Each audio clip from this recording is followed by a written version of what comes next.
Time now for a romp on BMW's all-new for 1999, the stylish sport touring twin-cylinder R1100S. As you probably know, BMW is celebrating its 75th anniversary this summer, and the 1100S is one of two new machines BM has introduced in time for the party. At the heart of this reveler is a 1085cc air and oil fuel-injected twin. In an effort to make the party more interesting, the Bavarian firm boosted the engine's compression, lightened its internals, and revised its engine management system, resulting in more torque and horsepower than its siblings.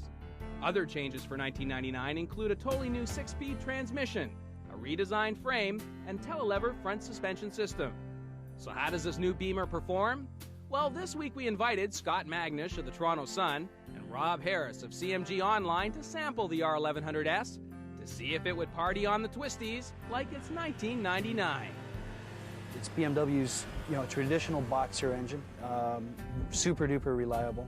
It's got a 4-valve head with fuel injection, which again gives you some reliability, gives you a little bit extra performance. I think buys you a little bit of the snap that you're going to get when you're rolling the throttle. The power delivery, it's an air-cooled engine with an oil cooler tucked up at the front of the fairing. I've been driven it a fair bit, and I've never had an overheating problem with it. The final drive is through a shaft, which again is typical of a BMW, and exactly what you want, I think, in a sport touring bike. Something that's low maintenance, something that you don't need to worry about, and is going to live up to the kind of mileage that the engine will deliver. It stops really well. This model comes with the ABS.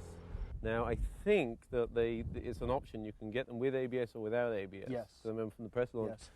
This is ABS, and I love the BMW ABS because basically you can just panic brake if you really have to.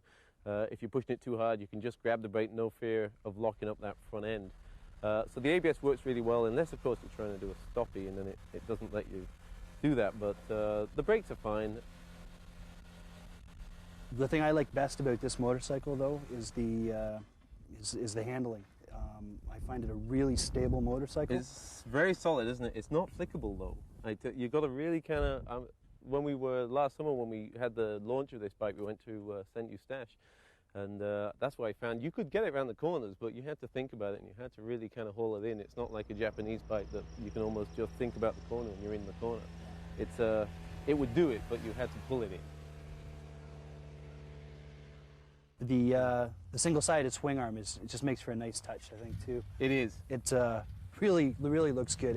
BMW's engineers, they always pay that little extra attention to detail, and it comes off looking almost like art.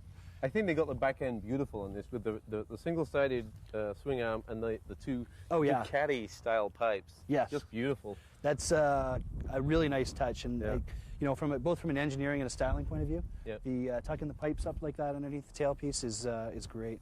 It cleans up the back end of the bike, and it probably also buys you a little bit of clearance. This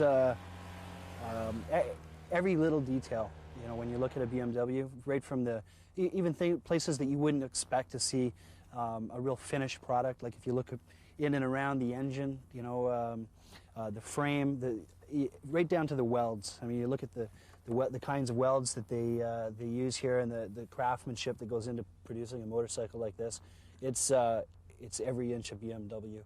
I think if you took a blind person and asked them to go over this motorcycle and then go over a 328, they could probably tell you that they're made by the same manufacturer. A lot of distinctive quality characteristics that go into these bikes. Mm-hmm.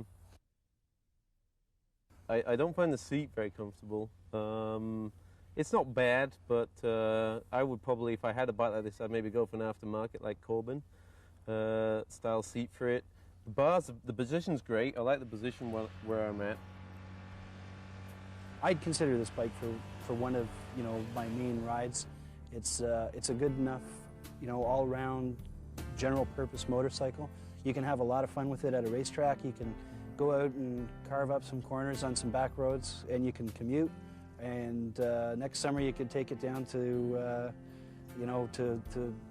the States for a week-long tour. It really is versatile, and if you could only have one motorcycle and you needed a bike that could do all things well, this would certainly be one you should consider, I think.